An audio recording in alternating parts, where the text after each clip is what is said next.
परम ज्ञान चैनल पर स्वागत है। आज हम इस वीडियो में बहुत रोचक आध्यात्मिक और प्रेरक कहानी सुनाने वाले हैं, तो बने रहिए परम ज्ञान न्यूज चैनल के साथ। तो आइए शुरू करते हैं। पहले आध्यात्मिक कहानी। एक राजा था, उसने परमात्मा को खोजना चाहा। वह किसी आश्रम में गया। उस आश्रम के प्रधान साधु ने कहा, जो कुछ तुम्हारे पास है उसे छोड़ दो, परमात्मा को पाना तो बहुत सरल है। राजा ने यही किया। उसने राज छोड़ दिया और अपनी सारी संपत्ति गरीबों में बांट दी। वह बिल्कुल भिखारी बन गया, लेकिन साधु ने उसे देखते ही कहा, अरे तुम तो अभी सब कुछ लेकर आए हो। राजा की समझ में कुछ भी नहीं आया, पर वह बोला नहीं। साधु ने आश्रम के सारे कूड़े करकट का फेंकने का काम उसे सौंपा। आश्रम वासियों को यह बड़ा कठोर लगा, किंतु साधु ने कहा, सत्य को पाने के लिए राजा अभी तैयार नहीं है और इसका तैयार होना तो बहुत ही जरूरी है। कुछ दिन और बीते। आश्रम वासियों ने साधुओं से कहा कि अब वह राजा को उस कठोर काम से छुट्टी देने के लिए उसकी परीक्षा ले ले। साधु बोला, अच्छा। अगले दिन राजा अब कचरे की टोकरी सिर पर लेकर गांव के बाहर फेंकने जा रहा था, तो एक आदमी रास्ते में उससे टकरा गया। राजा बोला, आज से 15 दिन पहले तुम इतने अंधे नहीं थे।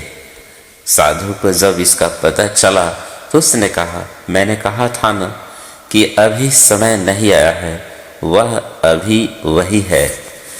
कुछ दिन बाद फिर राजा ने कोई राहगीर से टकरा गया। इस बार राजा ने आंखें उठाकर उसे सिर पर देखा, पर कहा कुछ भी नहीं।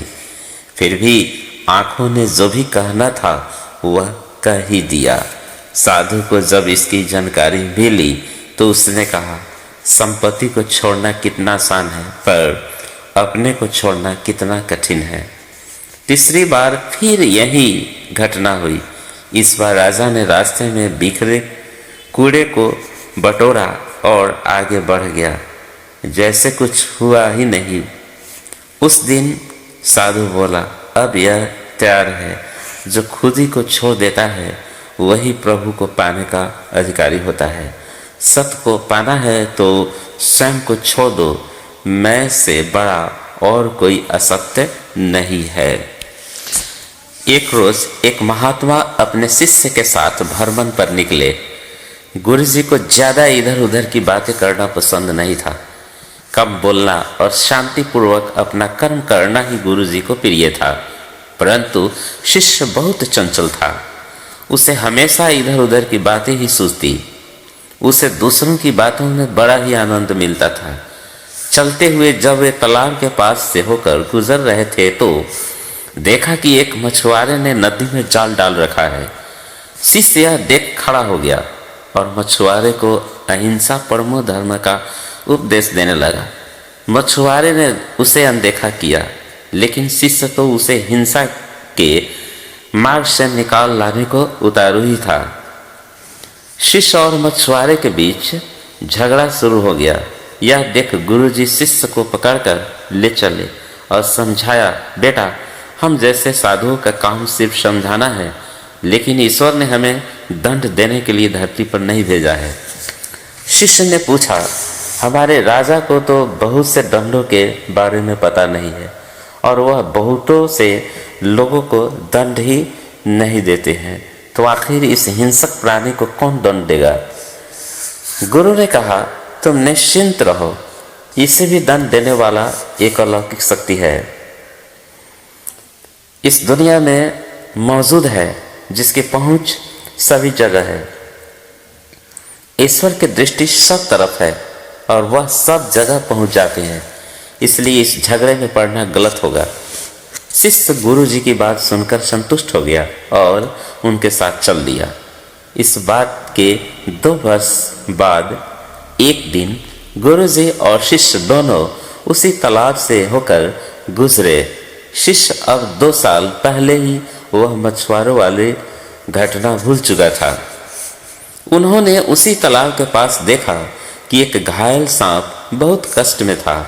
उसे हजारों चींटियां नोच नोच कर खा रही थी। शिष्य ने यह दृश्य देखा और उससे रहा नहीं गया। दया से उसका हृदय पिघल गया। वह सर्प को चींटियों से बचाने के लिए जाने ही वाला था कि गुरुजी ने उसे के हाथ पकड़ लिए और उसे जाने से मना करते हुए कहा, बेटा, इसे अपने कर्मों का फल भोगने दो। यदि अभी तुमने इसे बचाया तो इस बेचारे को फिर से दूसरे जन्म में यह दुख भोगने होंगे, क्योंकि कर्म का फल अवश्य ही भोगना पड़ता है। शिष्य ने पूछा, गुरुजी, इसने ऐसा कौन सा कर्म किया है जो इस दुर्दशा में यह पड़ा है? गुरुजी बोले, यह वही मछुआरा है जिसे तुम पिछले वर्ष इसी स्थान पर मछली न मारने का उपदेश दे रहे थे और वह तुम्हारे साथ लड़ने को उतारू था। वे मछलियां ही चींटियां है जो इसे नोच नोच कर खा रही है। यह सुनते ही आश्चर्य में भरे शिष्य ने कहा, यह तो बड़ा ही विचित्र न्याय है। गुरुजी बोले, बेटा, इसी लोक में स्वर्ग नरक के सारे दृश्य मौजूद है। हर क्षण तुम ईश्वर के न्याय के नमूने देखने को मिल सकते हैं। चाहे तुम्हारे कर्म शुभ हो या अशुभ, उसका फल तुम्हें भोगना ही पड़ता है। इसलिए ही वेद में भगवान ने उपदेश देते हुए कहा है, अपने किए कर्म को हमेशा याद रखो।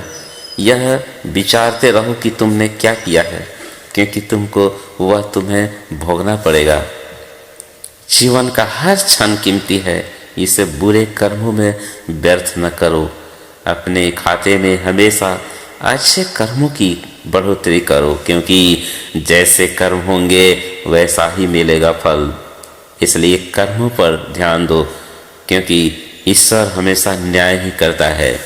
शिष्य बोला, गुरुदेव, तो क्या अगर कोई दुर्दशा में पड़ा हो तो उसे उसका कर्म मानकर उसकी मदद नहीं करनी चाहिए? गुरुजी बोले, अवश्य करनी चाहिए। मैंने तुम्हें इसलिए रोका क्योंकि मुझे पता था कि वह किस कर्म को भुगत रहा है। साथ ही मुझे ईश्वर के न्याय की झलक भी तो तुम्हें दिखानी थी। मैंने मदद नहीं की क्योंकि मैं जानता था, लेकिन अगर मुझे इसका पता न होता और फिर भी मैं कष्ट में पड़े जीव की मदद न करता तो यह मेरा पाप होता। शिष्य गुरुजी की बात को अब सही अर्थ में समझने लगा था। जीवन उतना ही है जितना विधाता ने तय किया है। हमें पता नहीं कि कितने दिन विधाता ने दिए हैं, इसलिए हर दिन अनमोल है। आप किसी के जीवन में जिस दिन कोई सुखद परिवर्तन कर पाते हैं तो समझिए आपने विधाता के दिए जीवन का उस दिन का कष्ट चुका दिया। इसलिए ज्ञानी संत जन कहते हैं, ईश्वर से मत डरो, अपने कर्म से डरो, क्योंकि आपके कर्म आपको आज नहीं तो कल ढूंढ लेंगे।